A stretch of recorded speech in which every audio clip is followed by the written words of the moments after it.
जो मेरी सबसे पहली प्राथमिकता है कि अगर मैं यहाँ का विधायक बनता हूँ तो और जन सुराज की सरकार बनती है बिहार में, तो सबसे पहला जो बगहा का काम होगा उसको राजस्व जिला बनाना होगा। एनडीए की सरकार यहाँ या विधायक जो कहा जाए यहाँ 20 वर्ष से हैं, 2005 से 2025 हो गया, लेकिन बगहा में आज भी आप देखेंगे तो जस का तस है। यहाँ आज भी नागरिक सुविधाओं का घोर अभाव है। नमस्कार, बेधड़क खबर देख रहे हैं आप और मैं हूं आपके साथ सांग। इस वक्त हम अपनी बेधड़क चुनाव एक्सप्रेस को लेकर बिहार के बगहा में हैं। बगहा बिहार का वो हिस्सा है जो उत्तर प्रदेश से संपर्क में है। पश्चिमी चंपारण का ये हिस्सा है, जिला पश्चिमी चंपारण है। और यहाँ पर जो समीकरण है वो ये है कि लगातार 4 बार से एनडीए की यहाँ पर सत्ता रही है, चाहे वो जेडीयू लड़ी हो, जीती हो, या भारतीय जनता पार्टी। और 3 बार से लगातार भारतीय जनता पार्टी यहाँ पर चुनाव जीत रही है। भारतीय जनता पार्टी जिस पे पिछली बार भरोसा जताई थी उसी को इस बार दोबारा टिकट दिया है, और यही हाल इंडिया गठबंधन का भी है, उन्होंने भी उसी को दिया। लेकिन नई पार्टी, नया तेवर, नया कलेवर, जन सुराज, उसके प्रत्याशी हमारे साथ हैं, इनसे बातचीत करेंगे और ये जानेंगे कि बगहा में क्या समीकरण है। सर, पहले तो ढेर सारा स्वागत आपका। जी धन्यवाद। सर, ये बताइए कि जनसुराज बगहा में चुनाव तो लड़ रही है, लेकिन क्या अप्रोच बगहा में है जनसुराज का? जो नया दल है और नया संघर्ष है, प्रशांत जी जमीन पे तो खूब टहले हैं, लेकिन उसका रिजल्ट क्या है? देखिए, समीकरण की जहाँ तक बात है तो यहाँ हर जाति का, हर वर्ग का, हर समाज का, हर संप्रदाय का वोट प्रशांत किशोर जी के साथ है, जनसुराज के साथ है। क्योंकि बिहार में एक बदलाव की लहर चल रही है कि मुझे बिहार बदलना है। इस परिदृश्य में बगहा को भी बदलना है, तो यहाँ मुझे यह विश्वास है कि यहाँ सभी जातियों का, सभी धर्म के लोगों का, सभी युवाओं का मुझे वोट मिलेगा और निश्चित रूप से यहाँ बगहा में जनसुराज स्थापित होगा। बात बगहा में जनसुराज की स्थापना की आप कर रहे हैं, लेकिन जब बिहार के राजनीति की बात आती है तो कई मुद्दों पर बात होती है, जिसमें एक समीकरण है जातीय समीकरण। जातीय समीकरण का खेल जो है वो इस बार कैसा दिख रहा है? चूंकि आप लोग राजनीति में हैं, लंबे समय से राजनीति में रहे हैं, बिहार की राजनीति को देख रहे हैं। देखिए, जातिगत समीकरण तो हर प्रत्येक राज्य में होता है और चुनाव के समय दिखता ही है, क्योंकि जब हम पैदा हुए हैं तो किसी न किसी जाति से हम संबंध रखते हैं। लेकिन इस बार के चुनाव में बिहार में सिर्फ एक ही मुद्दा है, वह बदलाव का मुद्दा है, पलायन का मुद्दा है।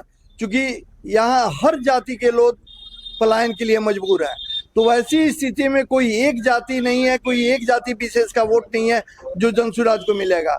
इस पलायन का दंश सारी जातियां झेल रही हैं। सारी जातियों के युवक, जो नौजवान हैं, जो युवा साथी हैं, वो इससे मर्माहत हैं। तो वो निश्चित रूप से बिहार में बदलाव लाने के लिए, पलायन को रोकने के लिए जनसुराज को वोट करेंगे और जनसुराज की सरकार को यहाँ पूर्ण बहुमत के साथ बनाएंगे। एक सवाल यह है कि जिस रोजगार की आप बात कर रहे हैं, जिस पलायन को रोकने की बात कर रहे हैं, तेजस्वी यादव यानी इंडिया गठबंधन का जो चेहरा है वो तो कह रहा है हर घर सरकारी नौकरी, 2.5 करोड़ रोजगार। अब उनको शायद गणित का ज्ञान नहीं है। हर परिवार को कहाँ से 2.5 करोड़ 3 करोड़ लोगों के परिवार के लोगों को सरकारी नौकरी दे पाएंगे, ये तो तेजस्वी यादव जी ही बता सकते हैं। क्योंकि आज़ादी के 70 वर्षों के बाद आज भी बिहार में मात्र 2% लोग ही सरकारी नौकरी में हैं। 13-14 करोड़ की आबादी है और लगभग 26 लाख लोग ही सरकारी सेवारत में हैं, चाहे वो चपरासी में हो, डॉक्टर में हो, आईएएस ऑफिसर हो, आईपीएस ऑफिसर हो। मेरे कहने का तात्पर्य है कि मात्र 26 लाख यानी 2% से भी कम लोग सरकारी नौकरी में अभी तक हैं। तो ये आने वाले समय में कहाँ से प्रत्येक परिवार को दे देंगे? कहाँ से उसका उनके पास रोड मैप तैयार है? वो पैसा कहाँ से लाएंगे? वो बजट कहाँ से लाएंगे? 2 लाख करोड़ का तो आपका बजट ही है, तो ये बाकी के लोगों को आप तनख्वाह से कहाँ से दे पाएंगे? एक मुद्दा जो मतलब बगहा का है, जिस मुद्दे पर आप चुनाव लड़ रहे हैं, क्या मुद्दा है? किन मुद्दों को लेकर जनता के बीच है? बगहा को किस तरह से आप लोगों को के संपर्क में ला रहे हैं कि इस मुद्दे पर वोट दीजिए? बगहा, देखिए, एनडीए की सरकार यहाँ या विधायक जो कहा जाए यहाँ 20 वर्ष से हैं, 2005 से 2025 हो गया, लेकिन बगहा में आज भी आप देखेंगे तो जस का तस है। यहाँ आज भी नागरिक सुविधाओं का घोर अभाव है, चाहे वो शिक्षा के क्षेत्र में हो, स्वास्थ्य के क्षेत्र में हो, आपको रोजगार के क्षेत्र में हो, कृषि के क्षेत्र में हो। कोई ऐसा क्षेत्र नहीं है जो यहाँ वो उस दंश को नहीं झेल रहा है। तो एक तो स्थानीय ये है कि मैं जब यहाँ का प्रतिनिधित्व करूंगा तो निश्चित रूप से उस क्षेत्र में कार्य करूंगा।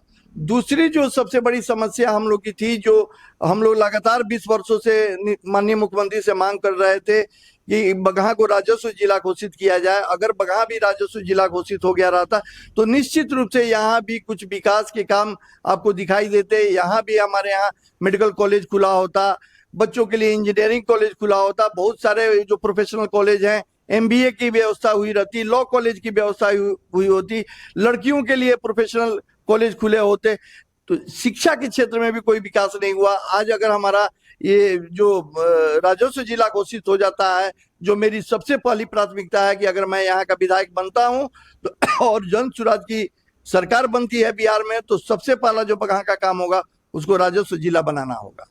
आप कह रहे हैं जन सुराज की सरकार, लेकिन क्या बिहार में जिस हिसाब से समीकरण भी चल रहा है, आप इकलौती ऐसी पार्टी हैं जो सारी सीटों पर लड़ रहे हैं? अगर आपके नामांकन निरस्त किए गए हों और जो आप लोगों का आरोप है और प्रत्याशियों को कैप्चर नहीं किया गया हो, तो आप इकलौती ऐसी पार्टी हैं जो सभी सीटों पर चुनाव लड़ रहे हैं। इस गणित में कितनी सीटें लाने की उम्मीद है जन सुराज को? जन सुराज पूर्ण बहुमत की सरकार बनाएगी। चूंकि अभी आपने कहा कि किस समीकरण से आप चल रहे हैं, तो समीकरण एकमात्र वही समीकरण है, जो भी युवा हैं, जो भी नौजवान हैं, जो भी महिलाएं हैं, जितनी भी लड़कियां हैं, सभी ये चाह रहे हैं कि बिहार हमारा भारत के 10 अग्रणी राज्यों में स्थापित हो। तो ऐसे में बिहार में बदलाव होना चाहिए, और जब बदलाव होगा तभी बिहार का विकास दिखाई देगा। तो जब बदलाव का बयार जो बह रहा है बिहार में, वो सभी जाति धर्म के लोगों में ये व्याप्त है। तो निश्चित रूप से बिहार में बदलाव होगा, और इस बदलाव के मुद्दे के नाम पे हमारी बहुमत की सरकार बिहार में बनेगी। एक अंतिम आपसे सवाल है, बगहा जो लोग कहते हैं पिछड़ा क्षेत्र है, जिला दूर होने की वजह से भी, यहाँ पे अगर आपको जनता विधायक बनाती है तो प्राथमिक 3 काम जिसे आप जनता के लिए करना चाहते हो और जो जनता से आप बताना चाहते हैं। पहला तो राजस्व जिला बनाना। दूसरा है एक एक बस्ती है कि एक वार्ड का बहुत बड़ा हिस्सा है, कैलाश नगर मोहल्ला है, जहाँ पे आजादी के बाद से लगभग 20,000 की आबादी निवास करती है। सब सुविधा होने के बाद भी उनकी सबसे बड़ी जो समस्या है, उनका अस्थायित्व तो नहीं है, अस्थायी निवास प्रमाण पत्र उनका नहीं बनता है। अगर मैं सत्ता में आता हूं तो निश्चित रूप से वहाँ जो कम से कम 4-5 वार्ड हैं और वहाँ 20,000 की आबादी निवास करती है, तो उनके लिए अस्थायी निवास की मैं व्यवस्था करूंगा। चाहे जैसे हो उनको पुनर्निवासित करना पड़े, वो व्यवस्था की जाएगी, या जिस भी ढंग से उनको मतलब अस्थायित्व तो दिलाना हो, वो व्यवस्था में, ये मेरी दूसरी प्राथमिकता होगी।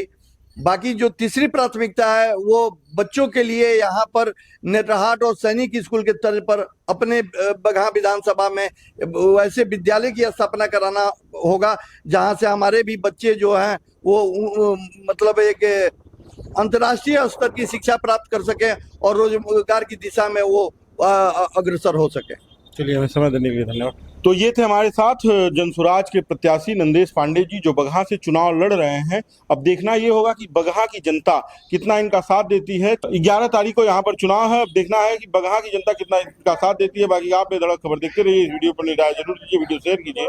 धन्यवाद।